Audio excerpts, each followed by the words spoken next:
They say love is blind, but greed is just plain stupid.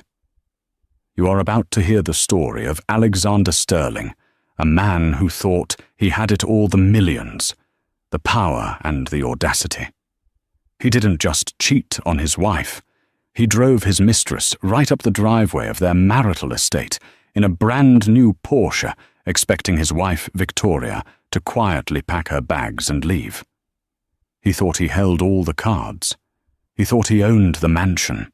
But Alexander forgot a tiny lethal detail, a detail hidden in a dusty legal archive from 15 years ago.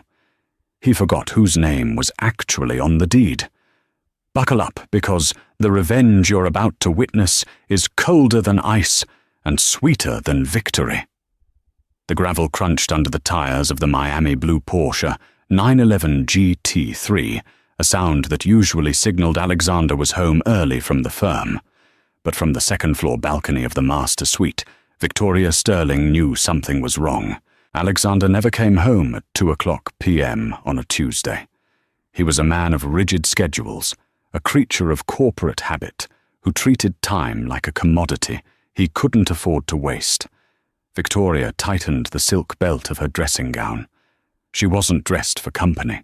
She had spent the morning reviewing the charitable trust documents for the Sterling Foundation, a headache of paperwork that Alexander usually insisted he handled, though Victoria did the actual reading. She watched as the car door opened.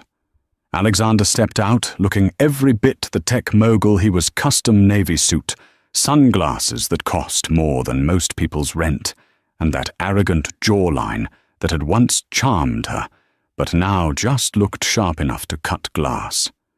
But he didn't walk to the front door. He walked to the passenger side. Victoria's breath hitched in her throat.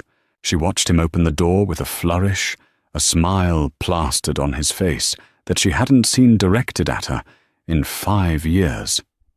Out stepped a woman. She was young, perhaps 24, with hair the color of spun gold, and a dress that was far too short for a Tuesday afternoon in Connecticut. Victoria didn't scream. She didn't cry. She felt a strange, cold sensation wash over her, like she had just swallowed an ice cube whole. She stepped back from the window, smoothed her hair, and walked downstairs. By the time she reached the grand foyer, the front door was swinging open. Alexander didn't even use his key. He just barged in, his laughter echoing off the marble floors. "And this," Alexander's voice boomed, "is the Great Hall. Italian marble imported. I had it flown in 3 years ago. It's huge." The girl cooed, her voice high and breathy. She was clinging to his arm like a designer accessory. Victoria stood at the base of the staircase, her hand resting lightly on the banister. "Alexander." The laughter stopped abruptly. Alexander looked up, his expression shifting from pride to annoyance, as if he had found a stain on his favorite shirt. "Victoria," he said, his tone flat. "I didn't think you'd be here. I thought Tuesday was your spa day." "It's Wednesday, Alexander," she said calmly. Her eyes shifted to the girl. "And who is this?" Alexander straightened his jacket. He didn't look guilty. That was the thing about Alexander. He had moved past guilt years ago. He looked empowered. "This is Brittany," Alexander said, stepping forward, pulling the girl with him. "Brittany, this is Victoria, my current wife." Current. The word hung in the air like a guillotine blade. Brittany offered a small, awkward wave. She popped a piece of gum. "Hi. Nice place you got here. Alex says I can redecorate the sunroom." Victoria descended the last few steps, her heels clicking rhythmically on the stone. She stopped 3 feet from them. She could smell Brittany's perfume, something floral and cheap, trying too hard to smell expensive, masked by the scent of Alexander's Tom Ford cologne. "Redecorate?" Victoria asked, arching an eyebrow. "Victoria, we need to talk," Alexander said, his voice dropping an octave assuming the command tone he used in boardrooms. "Brittany is going to be staying here for a while." "Is she?" Victoria asked. "In the guest wing, I suppose the staff can make up a room, though Mrs. Higgins hates short notice." "No," Alexander said, a cruel smirk playing on his lips. "Not the guest wing. She'll be staying in the master suite. With me." The silence that followed was deafening. Even Brittany looked slightly uncomfortable, shifting her weight from one stiletto to the other. "I see," Victoria said. She didn't blink. "And where exactly do you propose I stay?" "The pool house is comfortable," Alexander said, waving a hand dismissively. "It's fully furnished. It has a kitchenette. It's perfect for you. Look, Victoria, let's not make this difficult. We both knew this marriage was a corpse walking for years. I've just finally decided to bury it. My lawyers are drafting the papers as we speak, but until everything is finalized, Brittany lives here. This is my house, after all." Victoria looked at him, really looked at him. She saw the grey hairs he dyed brown. She saw the stress lines around his eyes from the lawsuits he tried to hide from her. She saw a man who thought power was something you took, not something you earned. "Your house," Victoria repeated softly. "My house," he emphasized. "I paid for the renovations. I pay the mortgage. I pay the staff. So be a good girl, pack your things, and head to the pool house. We can discuss the settlement numbers in the morning. I'm thinking generous. Maybe enough for a condo in Florida." He turned his back on her, guiding Brittany toward the living room. "Come on, babe, let me show you the wine cellar. I have a 1982 Bordeaux you're going to die for." Victoria watched them walk away. She stood alone in the foyer of the home she had found, the home she had restored, the home she had loved. She reached into the pocket of her dressing gown and pulled out her phone. She didn't call her mother. She didn't call a friend. She dialed a number she had memorized 10 years ago. "Hayden Toe," she said, when the line connected. "It's happening. He's triggered the clause." On the other end of the line, Hayden Ford, no, not the actor, but the most shark-like estate attorney in the tri-state area, chuckled darkly. "I'll have the file on your desk in an hour, Mrs. Sterling. Shall I bring the eviction notice, or do you want to savor this?" "Bring everything," Victoria whispered, her eyes hardening. He moved her into the master bedroom. "Oh," Hayden said, his voice dropping. "That was a mistake. I'll see you at 6 o'clock." By 6 o'clock, the atmosphere in the Sterling mansion was toxic enough to kill small plants. Alexander had ordered a catering team to prepare a welcome dinner, ostensibly for Brittany, but Victoria knew it was a power move. He wanted to flaunt his new life in her face, in her dining room at her table. Victoria had spent the afternoon not packing, but dressing. She chose a black dress, Armani vintage, severe. It was a dress you wore to a funeral or to an execution. When she walked into the dining room, Alexander and Brittany were already seated. Brittany was wearing a napkin tucked into her shirt collar like a bib. Alexander was pouring wine, his face flushed with the arrogance of a man who believes he has won. "You're still here?" Alexander asked, looking up, as Victoria took her usual seat at the head of the table. "I thought I told you to go to the pool house. This is a private dinner." "It's my dining table, Alexander," Victoria said smoothly, unfolding her napkin. "And Mrs. Higgins made her roast duck. I never miss the roast duck." Brittany looked at Alexander. "Babe, you said she was leaving." "She is leaving." Alexander snapped, glaring at Victoria. "She's just being difficult. It's her way of coping. Denial is a powerful drug." Victoria poured herself a glass of water. "So, Brittany," she said, her voice conversational. "How did you two meet? Was it a networking event? A charity gala?" Brittany giggled, seemingly oblivious to the tension. "Oh no, I was the bottle service girl at Velocity. You know the club downtown. Alex bought 3 bottles of Grey Goose and tipped me $2,000. It was so romantic. $2,000, Victoria mused. That's generous. Alexander usually tips 15%. Times must be good at the firm. Alexander slammed his wine glass down. Enough! Victoria, get out!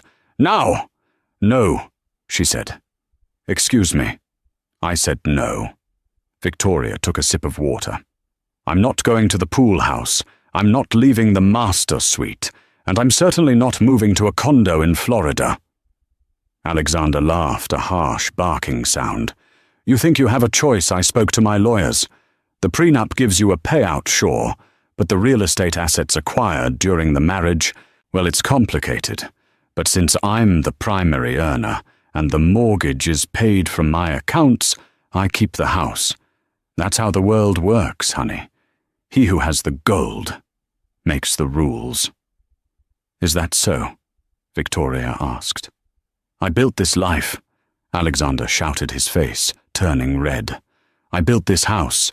Do you know how much the East Wing renovation cost? $4 million. I paid for every brick. You paid for the bricks, Victoria corrected gently. But you didn't pay for the land. Alexander paused. What are you talking about? It's 5 acres in Greenwich. Of course I paid for the land. No, Victoria said. You didn't? Just then the doorbell rang. It was a sharp, authoritative ring. Who is that? Alexander demanded. If it's one of your crying friends. It's not a friend, Victoria said, standing up. It's Hayden. Alexander rolled his eyes. Your family lawyer, that old fossil. What's he going to do? Lecture me on morality. Victoria walked to the dining room doors. She turned back, looking at Brittany, then at Alexander. Actually, he's not here to lecture you. He's here to evict you. She opened the doors and Hayden walked in.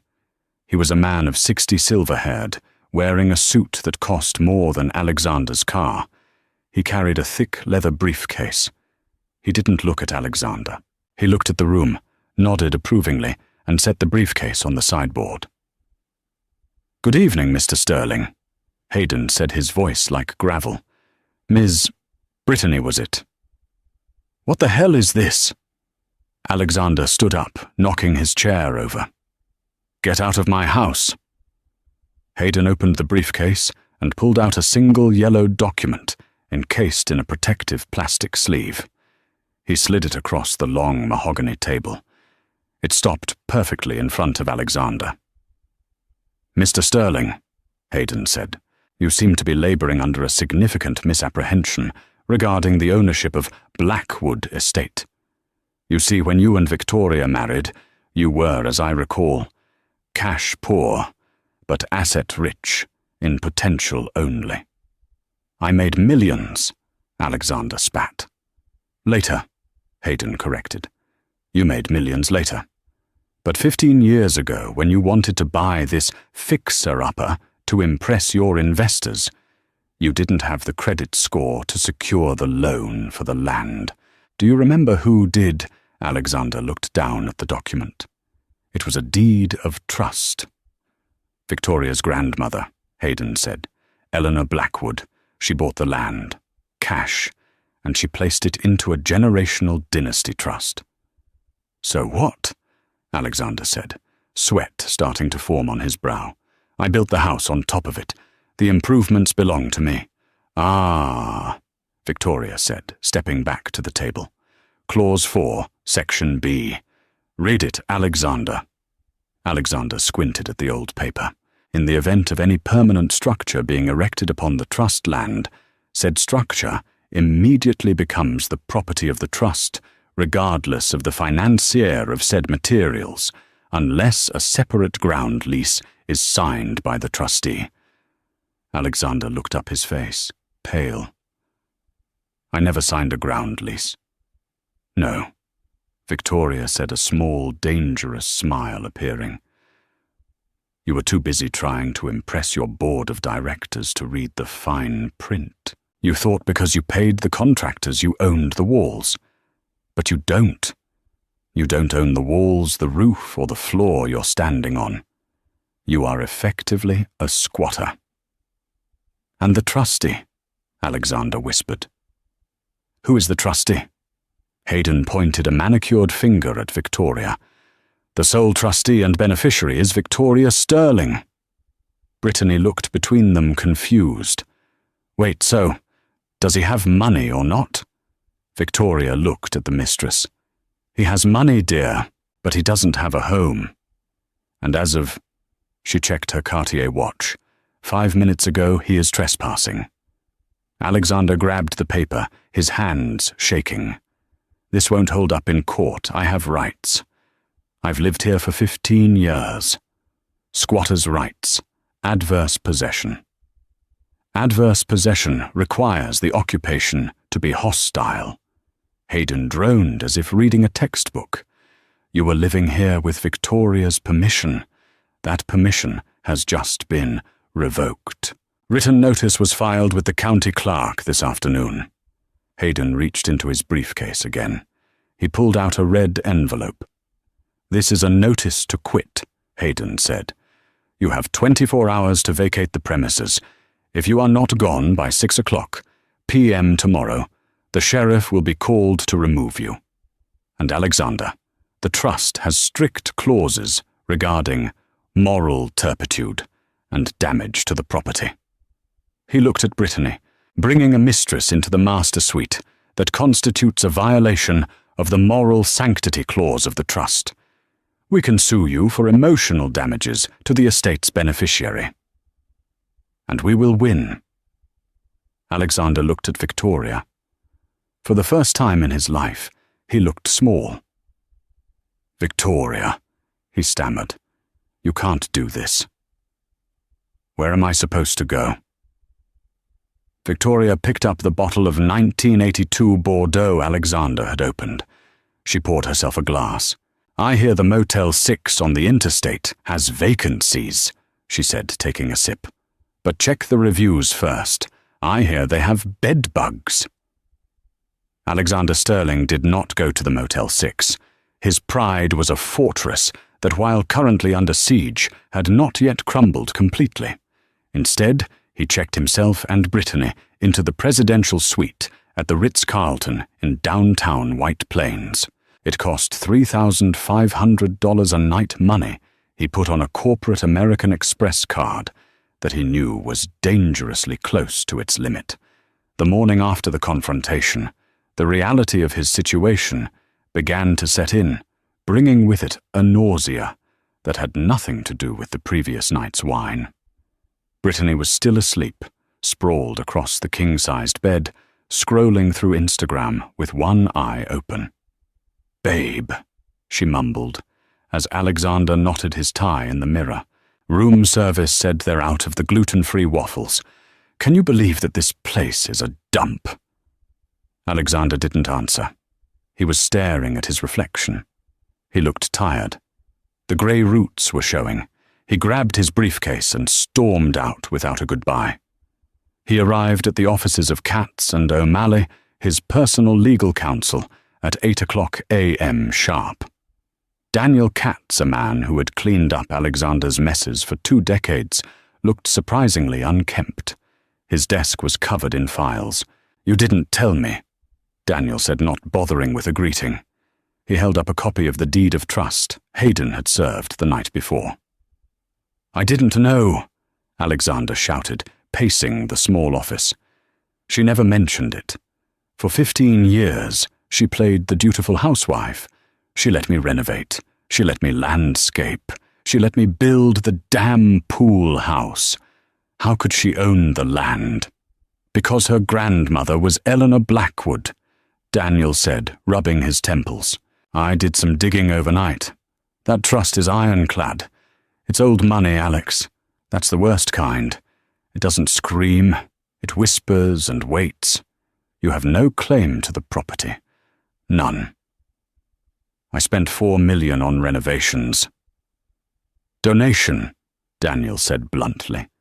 "Legally, you donated those improvements to the trust. It's gone." Alexander sank into a leather chair. It can't be gone. You don't understand, Daniel. I need that house. Nobody needs a 10-bedroom mansion, Alex. You have the penthouse in Manhattan, don't you? Just go there. Alexander went silent. The air conditioning hummed in the background. Alex, Daniel asked, his voice dropping. You have the penthouse, right? I sold it, Alexander whispered. Last year, to cover the margin call on the crypto investment. Daniel stared at him. Okay, so you have the portfolio, the stocks. Leveraged, Alexander said, staring at the floor. I leveraged everything to buy into that AI startup in Silicon Valley. It hasn't paid out yet. I'm cash poor, Daniel. I'm floating on credit lines and appearances. Daniel leaned back, looking horrified. So let me get this straight. You cheated on your wife, brought the mistress to the marital home, and tried to kick the wife out, while being completely insolvent. I thought I could force a settlement, Alexander snapped. I thought if I bullied her she'd leave, and I could sell the house quietly. I figured the house was worth $12 million. I could pay off the debts, keep the startup shares, and restart with Brittany. You can't sell what you don't own, Daniel said. But it gets worse, doesn't it? I know that look on your face. Alexander loosened his tie. He looked like a man standing on the gallows. 3 years ago, Alexander began, his voice shaking. When the firm hit that rough patch, I needed liquidity. Fast. I took out a second mortgage on the estate, a private equity loan, $5 million. Daniel's face went pale. You can't take a mortgage on a property you don't own. I acted as if I owned it, Alexander said. The bank asked for spousal consent because her name was loosely associated with the address in the public records. And I signed it. The room went deathly silent. You signed Victoria's name. Daniel asked, his voice a whisper. I forged it, Alexander admitted. I have a guy. He notarized it. It looked perfect. I thought I'd pay it back before she ever knew. But the interest rates spiked, and the startup hasn't IPO'd yet. Daniel Katz stood up and walked to the window. He looked out at the city below. Alex, get out. What? Get out of my office. You didn't just lose your house. You committed bank fraud, wire fraud, and forgery. If Victoria asserts her title, the bank will realize their lien is invalid because the owner never signed for it. They will investigate. They will find the forgery. You are going to prison. You're my lawyer. Fix it. I'm a corporate attorney, not a magician, Daniel yelled, turning around. There is no fixing this unless... Unless what? Alexander begged. Unless you can convince Victoria to ratify the loan. Daniel said, his eyes cold. If she signs a document saying she authorized you to sign for her back, then you're safe from jail. You'll still lose the house, but you won't wear orange. But considering you just moved your mistress into her bedroom, good luck with that. Alexander grabbed his briefcase. He had 12 hours left on the eviction notice. He had to get to Victoria. He had to beg, lie, or threaten. He had to get that signature. Back at the mansion, Victoria was not sitting idly. She was in the library, surrounded by 3 people. Hayden, a forensic accountant named Stella, and the chief of police, Chief Miller, who happened to be an old friend of her father's. The eviction notice expires at 6 p.m., Hayden said, checking his pocket watch. But we have a more pressing issue. Stella the accountant slid a tablet across the desk. Victoria, in reviewing the household accounts to separate the assets, I found a discrepancy. There's a recurring payment of $35,000 a month to a shell company in the Caymans. It's labeled consulting fees in Alexander's ledger, but it's actually servicing a debt. What kind of debt? Victoria asked. A loan, Stella said. Secured against this address. The lender is a shadow bank called Apex Capital. Victoria frowned. He couldn't have secured a loan against the house. He doesn't have the deed. And I never signed anything? Hayden cleared his throat. That's what I feared. Victoria, he likely forged your signature. It's the only way the paperwork would clear the underwriters. Victoria sat back in the heavy oak chair. The betrayal wasn't just emotional anymore. It was financial, criminal. It was total. She felt a flash of anger, so hot it almost made her dizzy, but she forced it down, compressing it into cold resolve. If he forged my signature, Victoria said slowly, and I expose it, he goes to federal prison. Chief Miller finished taking a sip of coffee. For a long time, it's grand larceny and fraud. He'll be coming back, Victoria said, realizing the pattern. He's smart enough to know that if I reclaim the title publicly, the bank invalidates his loan. He's exposed. He's not coming back for his clothes, Hayden. He's coming back to cover his tracks. We'll have a patrol car at the gate, Chief Miller said. No, Victoria said, standing up. She walked to the window where she had first seen Brittany get out of the car. Let him in. Tell the guards to open the gates. Victoria, that's dangerous, Hayden warned. I need him to admit it, Victoria said. I need him to say it to my face. I want to know exactly how little I meant to him. Besides, she turned to the bookshelf where a small hidden camera was blinking almost imperceptibly inside the spine of a fake encyclopedia. I want it on tape for the divorce proceedings. At 4:45 p.m., the Porsche roared up the driveway. Alexander was alone. He had left Brittany at the Ritz with a maxed-out credit card and a vague promise of jewelry. He burst through the front door looking frantic. His suit was rumpled, his eyes wild. He found Victoria in the sunroom, calmly pruning a bonsai tree. "Victoria!" he shouted, marching in. "You have 1 hour and 15 minutes, Alexander," she said, without looking up. "I hope you brought boxes." "Stop it," he panted, wiping sweat from his forehead. "We need to talk, alone." "We are alone." Alexander approached her, stopping just short of grabbing her arm. He took a deep breath, trying to compose himself, trying to summon the charm that had won her over 15 years ago. Vic. He used the nickname he hadn't used in a decade. "Look, I know I messed up. Bringing Brittany here. It was a midlife crisis. It was stupid. I see that now. A midlife crisis is buying a motorcycle, Alexander.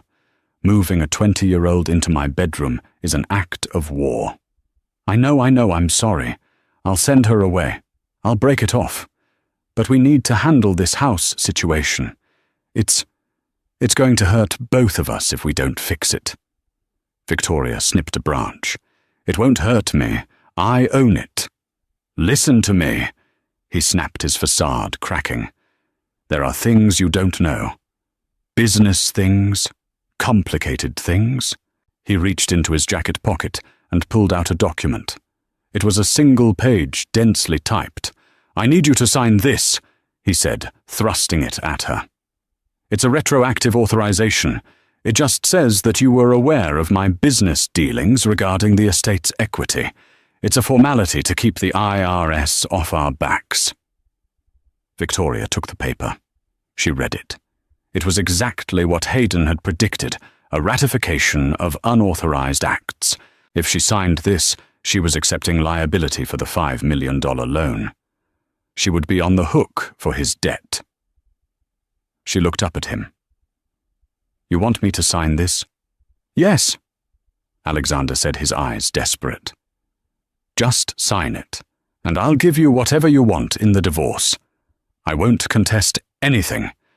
Just sign the paper, Victoria." "Why?"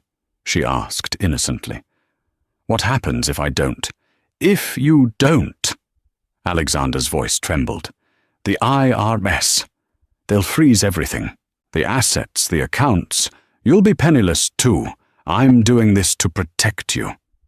"You're lying," she said softly. "I am not lying," he screamed, slamming his hand on the table. The bonsai tree shook. "You forged my signature, Alexander," she said. The statement hung in the air like smoke. Alexander froze. "I know about Apex Capital." She continued, her voice gaining strength. "I know about the $5 million. I know you used my grandmother's legacy to fund your gambling on the stock market." Alexander's face twisted. The charm evaporated, replaced by pure, unfiltered malice. "You think you're so smart. You were nothing when I met you. Just a lonely heiress with a big house and no life. I gave you a life, I gave you status."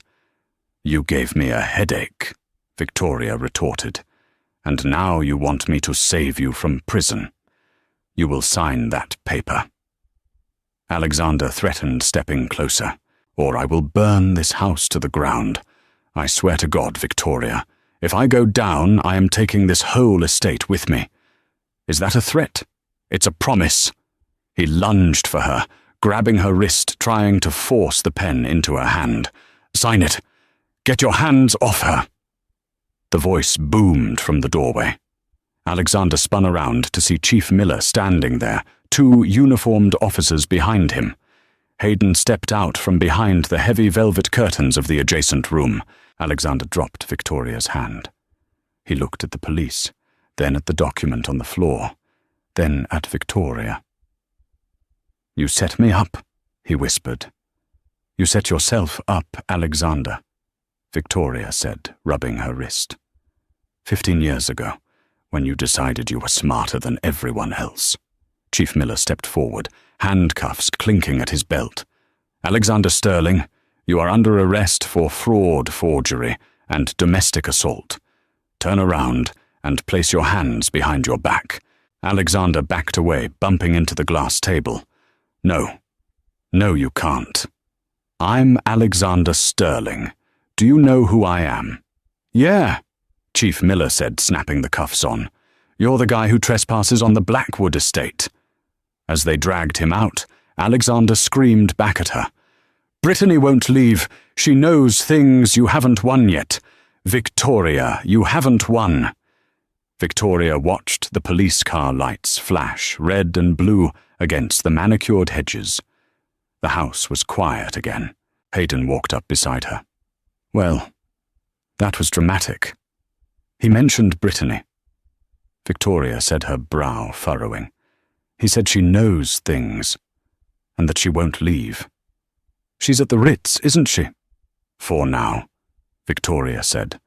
"But Alexander is a narcissist. He doesn't keep secrets. He keeps leverage. If Brittany knows something, it's something he planned to use against me." Victoria picked up the ratification document from the floor and tore it in half. "Hayden," she said, "get the car. We're going to the Ritz-Carlton. I think it's time I had a girl-to-girl chat with the Mistress." The lobby of the Ritz-Carlton was a study in hushed opulence, a stark contrast to the chaotic scene Victoria had just left at the mansion. Crystal chandeliers cast a warm glow over velvet armchairs where businessmen whispered over scotch. Victoria walked through the revolving doors, Hayden trailing a step behind her like a silent bodyguard. She didn't ask the concierge for the room number. She didn't need to. She simply texted Alexander's phone, which she knew the police had confiscated, and checked the shared cloud account she still had access to. The "Find My Device" feature for his iPad, which Brittany had been clutching earlier, pinged from the penthouse suite on the 42nd floor. "Wait here," Victoria told Hayden near the elevators. "If I'm not down in 20 minutes, send security." Victoria, she could be volatile, Hayden warned, shifting his briefcase. "She's a 24-year-old girl who just found out her sugar daddy is bankrupt," Victoria said, adjusting her gloves. "She's not volatile. She's terrified." Victoria took the elevator up. The doors slid open to a private hallway. She could hear the sobbing before she even knocked. It wasn't the polite crying of someone who lost a contest. It was the raw, panicked wailing of someone who had just realized the floor was made of trapdoors. Victoria knocked firmly. "Go away!" Brittany's voice came through the heavy oak door. "Room service is cut off, I get it." "It's Victoria Sterling," she announced calmly. "Open the door, Brittany, or I'll have the hotel management open it, and I imagine they'll be less polite about the bill Alexander didn't pay." A moment of silence, then the sound of a chain sliding. The door opened a crack. Brittany stood there, mascara running down her cheeks, wearing a fluffy hotel robe that looked 3 sizes too big. She looked younger now, stripped of the arrogance and the expensive dress. "What do you want?" Brittany sniffled. "Did you come to gloat?" "I came to offer you a lifeboat," Victoria said, pushing the door open gently but firmly and stepping inside. The suite was a disaster. Clothes were strewn everywhere. Shopping bags from Gucci Prada and Saint Laurent were overturned on the floor. It looked like a frantic attempt to pack that had turned into a breakdown. "He's in jail, isn't he?" Brittany asked, collapsing onto the edge of the unmade bed. I saw the news alerts on his iPad. Fraud. Forgery. "He is," Victoria confirmed, standing in the center of the room. She refused to sit. "And since his assets are frozen, that means this room isn't paid for. Neither are those clothes, presumably. The hotel security will be up here within the hour to escort you out. And since the credit card on file is Alexander's, and it's now evidence in a federal investigation, they might hold you for theft of services." Brittany's eyes went wide. "Theft, I didn't steal anything. He gave me the card." "Try explaining that to the police when they're already processing him for grand larceny," Victoria said coldly. "You're an accessory, Brittany. You're the beneficiary of stolen funds. The prosecutor will eat you alive just to get to Alexander." Brittany burst into fresh tears. "I didn't know he told me he was rich. He told me he invented some A&R algorithm. I wanted to get out of debt. I have student loans. My mum is sick." Victoria watched her. It was pathetic, but there was a ring of truth to it. Alexander preyed on vulnerability. He liked to be the savior because it made it easier to be the master. "I can help you," Victoria said. Brittany looked up. "Why would you help me? I slept with your husband. I tried to kick you out of your house." "Because I don't care about you, Brittany. You're irrelevant to me. But you have something I need." "I don't have anything," Brittany wept. "Just these clothes." "Alexander said you knew things," Victoria said, stepping closer. "He said you had leverage. What did he mean?" Brittany bit her lip, looking away. He made me keep a bag. He said if I ever opened it, he'd kill me. He said it was his insurance policy." "Where is it?" Brittany pointed to the room safe in the closet. "The code is his birthday, 0812. Victoria walked to the closet, punched in the code, and the safe beeped open. Inside sat a heavy silver hard drive and a stack of file folders. Victoria took them out and sat at the desk, flipping open the first folder. Her blood ran cold. It wasn't just financial records. It was a blueprint. There were emails, fake emails drafted under Victoria's name. There were transfer requests from the Sterling Charitable Foundation to offshore accounts authorized with a digital signature that looked exactly like hers. "He wasn't just stealing," Victoria whispered, realizing the horror of the long con. "He was setting me up." The plan was detailed in Alexander's handwriting in the margins. He had been siphoning money from his investors, but routing it through the charity Victoria managed. If the SEO or the FBI ever came looking, the trail would lead straight to Victoria. She would be the embezzler. He would be the clueless husband, devastated by his wife's greed. He had planned to divorce her, send her to prison, and keep the house, and the hidden millions. Brittany was watching her. "Is it bad?"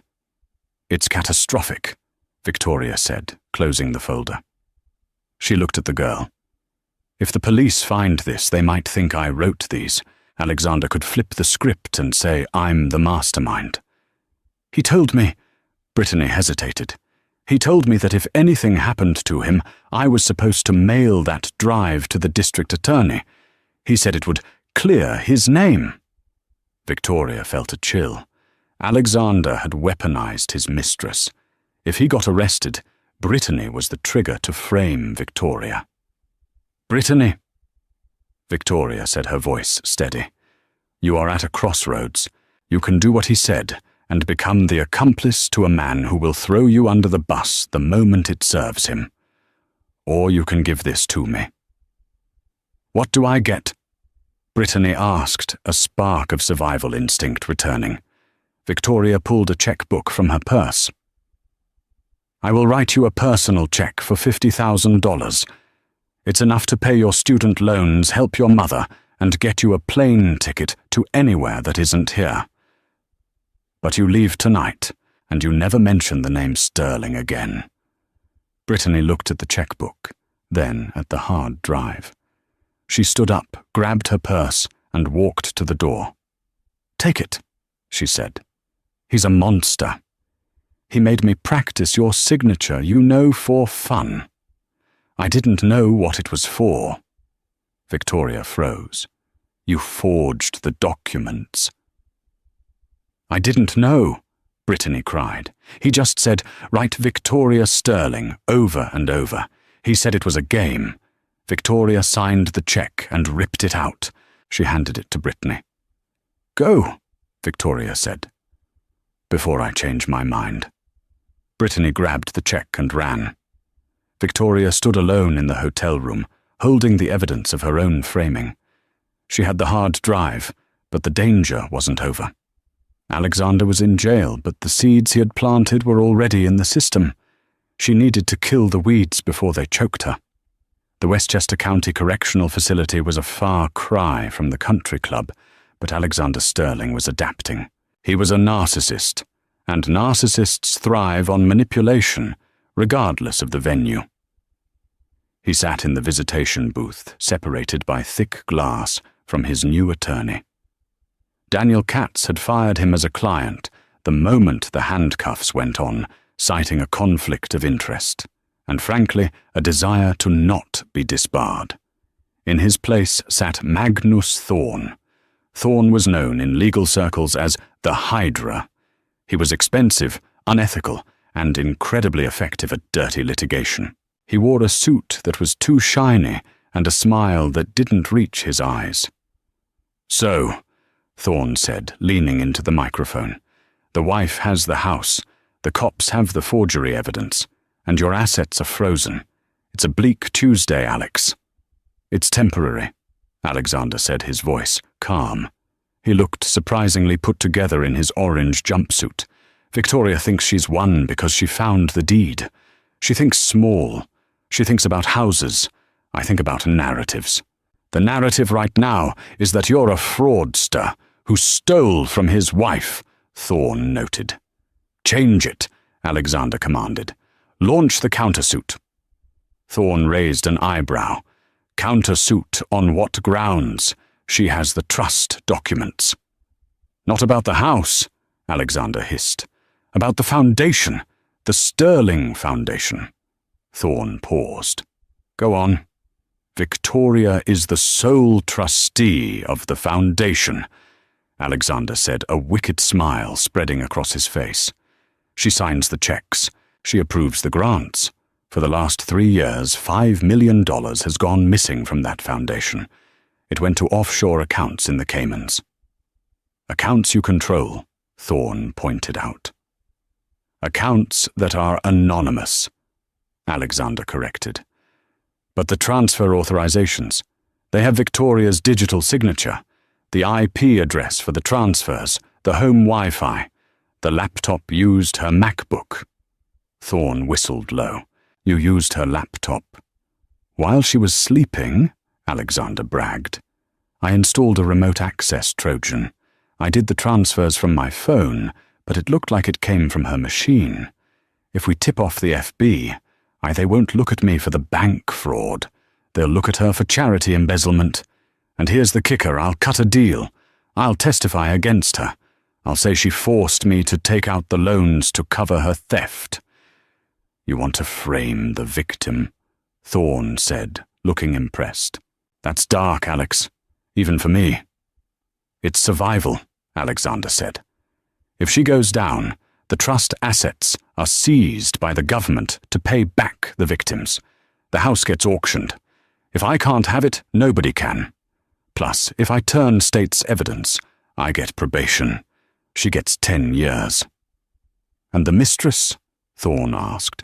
Brittany. She's a loose end, Alexander said dismissively.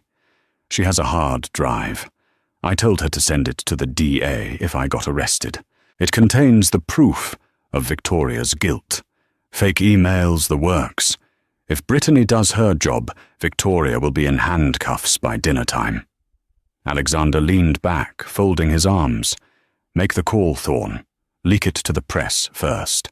Socialite charity scandal. Poison the jury pool before she even knows she's a suspect. 3 hours later, Victoria was sitting in her library with Hayden and Stella, the forensic accountant. They were combing through the hard drive Brittany had surrendered. It's sophisticated, Stella said, her face illuminated by the blue light of the monitor. He really did a number on you. Look at this emails to a banker in Zurich, sent from your account, asking how to hide assets. He spoofed the headers perfectly. He was planning this for years, Hayden murmured, looking sick. This isn't just greed. This is hatred. He wanted to destroy your reputation along with your finances. Suddenly Victoria's phone began to buzz. Then Hayden's. Then the landline. Victoria picked up her mobile. It was a notification from a news app. Breaking news. Sterling charity scandal. Wife of disgraced mogul accused of embezzling millions from orphanage fund. Victoria tapped the link. Her face was plastered on the screen, a photo from a gala 3 years ago. The headline was brutal. Anonymous sources, Thorne claimed that Alexander Sterling's arrest was actually a cover for a larger investigation into Victoria Sterling's massive theft. He did it, Victoria whispered, dropping the phone. He flipped the narrative. Outside the mansion, a new sound emerged. Not the quiet crunch of a single car, but the roar of engines. Victoria walked to the window. News vans were lining up at the gate, and behind them, moving with the heavy authority of the government, were 3 black SUVs with federal plates. The FBI, Hayden said, standing up. They're here for the records, and probably for you. They think I did it, Victoria realized. He timed it. He knew Brittany would have the drive, but he didn't know I would intercept it. He launched the press attack to force the FBI's hand. We have the hard drive, Stella said. It proves he set you up. Does it? Hayden asked grimly. Or does it just look like a hard drive you possess full of incriminating evidence against yourself? If we hand this over now, it looks like we're trying to hide it. The doorbell rang. It was the heavy, insistent ring of law enforcement. Victoria looked at the hard drive. It was the only thing that could save her, but right now it looked like a smoking gun. Hide it, Victoria ordered Stella. What? If they find it, they won't believe us yet. They're here to raid. Stella, take the drive and go out the servants' entrance. Get it to an independent forensic cybersecurity firm. I need proof that those files were created by him, not me. I need metadata analysis. I need timestamps that prove I was elsewhere when those files were made. Victoria, you can't face them alone, Hayden said. I have to buy us time, Victoria said, smoothing her dress. She looked in the mirror. She didn't look like a victim. She looked like a Blackwood. Let them in, Hayden, she said. And call the press agent. If Alexander wants a war in the media, we're going to give him one. But first, I have to survive the night without getting arrested. The front doors burst open. Agents in windbreakers with FBI in yellow letters poured into the foyer, guns drawn low. "Victoria Sterling," an agent shouted. "Step away from the desk. Keep your hands where we can see them." Victoria stood at the top of the stairs, looking down at them with imperious calm. "Good evening, gentlemen," she said, her voice echoing in the great hall. "I believe you have the wrong Sterling. But since you are here, perhaps you can help me find the $5 million my husband stole." The courtroom was packed. This wasn't just a divorce hearing anymore. It was the socialite trial of the decade. Alexander sat at the defense table looking smug. He had traded his orange jumpsuit for a sharp charcoal suit provided by Magnus Thorne. Across the aisle, Victoria sat with Hayden, her expression unreadable. The prosecution, led by a relentless AUSA named Robert Vance, had spent 2 days presenting the evidence Alexander had planted, the digital signatures, the offshore transfers, and the spoofed emails. To the jury, it looked like Victoria was a cold-hearted thief who had used her charity as a personal piggy bank.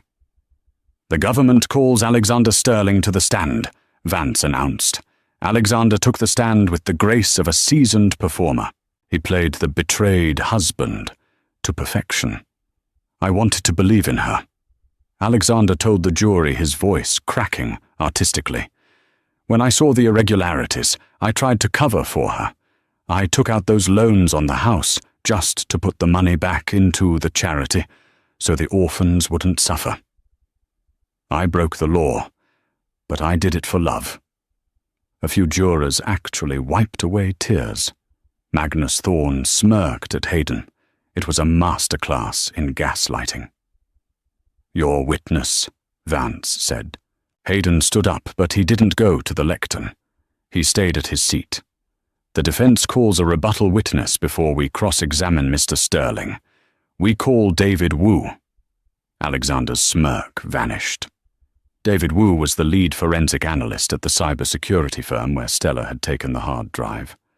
David Wu walked to the stand and opened a laptop which was mirrored onto the large screens in the courtroom.